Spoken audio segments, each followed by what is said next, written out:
बिस्मिल्लाहिर्रहमानिर्रहीम په ننني لیکچر کې به مونږه د ټینجن ټیټا د ریلیشن چې ساين بای کاس د مونږ سره ټینجن ټیټا راځي دا پروف کولو کوشش کوو. د پروف نه مخکې په یو څو بیسیک خبرو باندې ځان پوهه کوو. سپوز کې چې ما سره دا یو ټراینګل دی، ټراینګل باندې دې ځای کې درې انګلز دي، دا یو پکې لا 90 ډیګري ده. نو داسې قسمه ټراینګل چې په هغې کې یو انګل 90 وي هغې ته مونږه رایټ انګل ټراینګل وایو.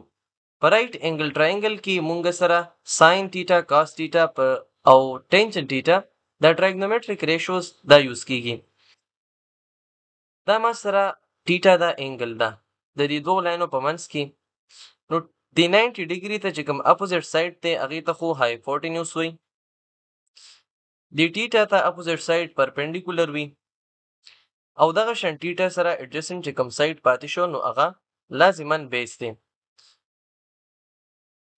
اوس ساين ټیټا تاسو ته پته ده چې دا مونږ سره ریشو ده د پرپینډیکولر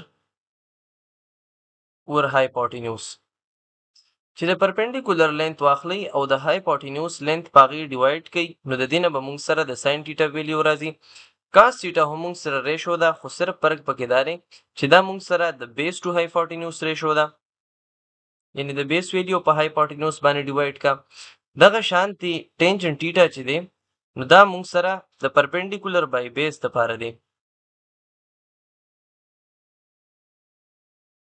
دا خو شه مونږ سره اکویشن 1، اکویشن 2 او اکویشن 3 چې په دې کې دا درې ریلیشنز مونږه ځان ته اول نه ولیکل.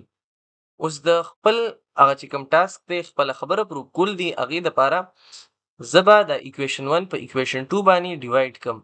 ولې چې ساين بای کاس دې کې ما سره جوړېدی شي، یعنی ساين ټیټا بای کاس ټیټا والا کنډیشن چې زه جوړوم نو ساين فنکشن والا اکویشن به په کاس باندې ډیوایډ کړم نو دا به شي ډیوایډ equation 1 by 2 by equation 2. سوري دې ځای کې ما صرف 2 ولیکه نو بعضې ټایم کسان چې دی نو پرسپشن غلط واخلي.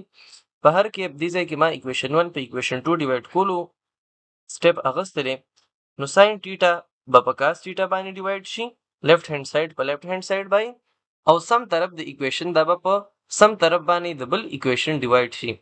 نو هغه به شي مونږ سره د دې لومبي اکویشن چې دی نو هغه پرپینډیکولر بای هایپوټینوس دی نو دا به شي ما سره پرپینډیکولر.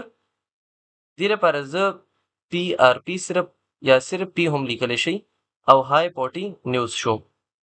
دغه شانتي ایز ا هول بور سره په ډیویژن کې راشي د اکویشن 2 لیفټ هینډ سایډ چې هغه مونږ سره دی پر اکویشن 2 کې مونږ سره دی بیس ډیوایډډ بای هایپوټینوس. اوس که چېرې تاسو وګورئ نو په دې کې کینسلیشن کیږي، هایپوټینوس ډینومینیټر کې دی، هایپوټینوس ډینومینیټر کې دی، سیم دی نو دا ما کینسل کړل.